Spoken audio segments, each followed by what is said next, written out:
Welcome back to our coverage of Nigeria's 2015 elections. Do join the conversations via Twitter at CNBC Africa using the hashtag NigeriaPolls2015. Now, election campaigns all over the world are not cheap. Fundraising comes hand in hand with politics. But where do we draw the line? Here in Nigeria, the predominance of money in politics has impacted negatively on electoral credibility. So let's talk election campaign ethics. Well, joining us in the studio is Emevwo Biakolo. He's a professor of communication at the Pan Atlantic University, and still with us in the studio is Ayobe, partner at Ogunsola Shonibare Legal Practitioners. Thank you so much for taking the time out to join us, and thank you so much, Professor, for joining us. Now, we're talking about campaign ethics. What is it that we're doing wrong? Because we see this as a recurring issue. We have there are all kinds of reports of where political parties get their funding from. What is your take? Well, I'm a bit surprised that you're restricting this to just financial ethics, because there's so many different aspects of ethics concerning the campaigns and political campaigning. But let's look at the financial side. Truth of the matter is, INEC has responsibility to monitor the spending and to regulate spending of political parties. If you look at the 1999 Constitution and the Electoral Act of 2010 with the amendments, it's very clear that it has responsibility also to regulate and to monitor what is going on in the political with the political parties and how they are spending, what's going in and what's going out. So, truth of the matter is, I don't think that this responsibility is being exercised. If what we hear from the media and what we see and what we experience is anything to go by, that this is being done effectively.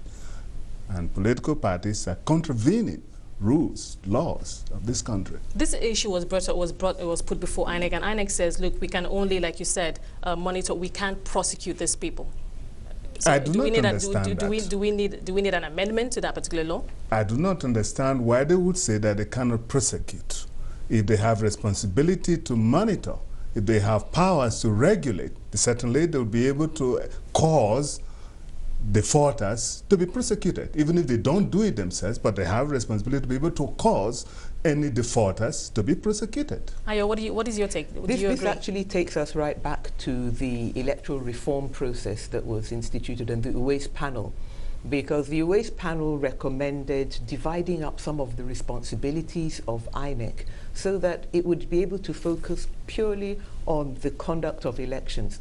But because the National Assembly cherry-picked the parts of that report that suited it and left the rest, you have a situation where INEC, as Professor says, is not, in fact, INEC is very clear that the rest of us are really observers, that it is the monitor and the regulator. And you have a situation where it only regulates spending in arrears. So after the result has been out, then INEC now looks at, by the way, how much did you spend? We have groups like the Center for Social Justice, which had, by last week, had assessed the amount that was being spent by political parties purely in terms of advertisements and on the electronic and print media, and found that both parties had grossly overspent, and that the amount spent by the ruling party was about, it was a factor of 2 to 1. Yeah. So that and then that's even before you look at groups, because we don't seem to have resolved the problem that they're having in the United States about people who claim, I'm just expressing my view, I'm not connected to the, the sort of, that sort of spending is also going on, and it's not even taken into account. I wanted to put two issues to you guys. One is the issue of so you say INEC has got the responsibility and it's got, I think, the legal backing. That's what you are saying. Right. But the question I have is, does it have the capacity to do so? That's number one. Number two, what about this situation where it appears to be taken for granted, wherever you talk to across Nigeria, that when election time comes, you spend. If you don't spend, you're not going to win an election, right? These bags of rice are expected. If you stop spending, you are not going to come back into office. How do we address that? Okay. May I respond to this? Because there are two aspects to this. There's the entire political culture, which is your second point. if the expectations of the public and the kind of national political culture that you have is that whenever anyone is pursuing political office, he or she should not be restricted in terms of spending. That is the political culture we have.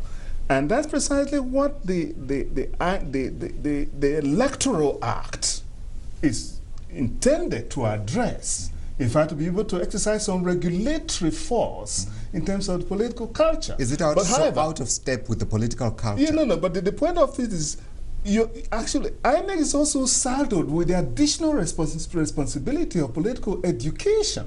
If you look at the provisions and the functions of INEC. So it's not just a matter of dealing with the culture from the legal point of view, but also has the responsibility to be able to teach, to exercise, to educate the populace regarding what it should do and how it should respond to political situations. And now for the first question, does it have the capacity? And my answer will be no. It doesn't have the capacity at the moment. But does it have the capacity to initiate some aspects of this? Even if it doesn't have full capacity, what is it doing? What steps is it taking to bring to light the importance of these issues and to draw the attention of the public and to all interested stakeholders to this reality? Because one thing is to have capacity, another is to be able to, what are town criers for? Raise the noise. There are issues going on here. And even though we don't have the capacity, at the moment we need to be able to draw attention to it. Okay, Ayo, perhaps we should go back to the drawing board, put this before the lawmakers once again, tell them that, look, this INEC is perhaps overburdened. Let's take it apart. Well, it's not a matter of perhaps. This is what the Waste panel recommended. It recommended a separate commission for dealing with political parties, and there's another commission for dealing with electoral offences, so that INEC would focus on... and we have to remember that when we talk about the amount that is spent, there's going to be the receipted ones, the ones that we can see, advertisements and so on. The issue of people being outright bribed, that's not going to appear on the balance sheet of a political party. But even with the one that is receipted, we are not... INEC is not really up to the task. And as for the issue of investigation and prosecuting the crime of bribing voters, which is an offense. Branded. We saw cases of branded bags of rice. Well, you see, I think that I mean, there was one where I saw it was a small amount of something, I think Gary and some nuts and so on. I felt that, well, look, if somebody comes to your rally and you give out refreshments, and the refreshments, there's a level of of giving people something to take away, and then there's the outright, look, take this huge sack of rice and it's your own part of the booty. Now, people will say that these are given by supporters who just want to support, and this is where you have this sort of grey area, people claiming that I'm not part of the party, but I'm just... How much is too big to influence a voter to change their vote? No. I mean, because you will find that people will go to every... I mean, if I'm a person with nothing else going on, I will turn up at every political party's rally and collect whatever is going on. But there are, I think in terms of the ethics, as Professor says, there has to be an education or a more sustained... But you see, behind the education, there also, behind the velvet glove, there has to be, so to speak, the iron fist of enforcement. And the fact is that no election has been set aside in Nigeria because a candidate spent more than the legal limit. That's the reality. Let's talk about media involvement. I'm sure you listen to quite a number of jingles and TV commercials, and there's been an ongoing debate as to the kind of messages that were put across and the manner in which these messages were put across to Nigerians. It's been said that some were less than what's the word, noble, in terms of one party attacking the other party just to get voters to vote in their favor. What is your assessment of how the kind of campaign, the kind of quality and the manner in which these campaigns were put forward to the public? No, in that regard, it's as if none of the political parties has any clue regarding fundamentals of political communication ethics. There are some fundamentals that everyone, they are aware and they know what is right, and they are not interested in this. But I would say that the foundational principles, let us say, is this fair? Is this statement fair? Is this statement just? Will it promote the public good?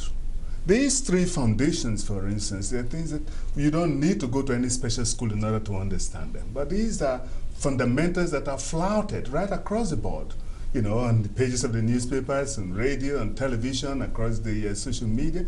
You see it happening all the time. But they went to independent media houses. Now, these are they put these things together, and they went to the independent media houses to have this as a platform to have those campaigns aired. What about the media themselves? Precisely. I mean, if the political parties are flouting this, and the media themselves that ought to take responsibility to ensure that no statement that is made violates any of the media ethics that they are sworn to protect and to uphold, surely we will hold both the media and the political parties jointly responsible for this.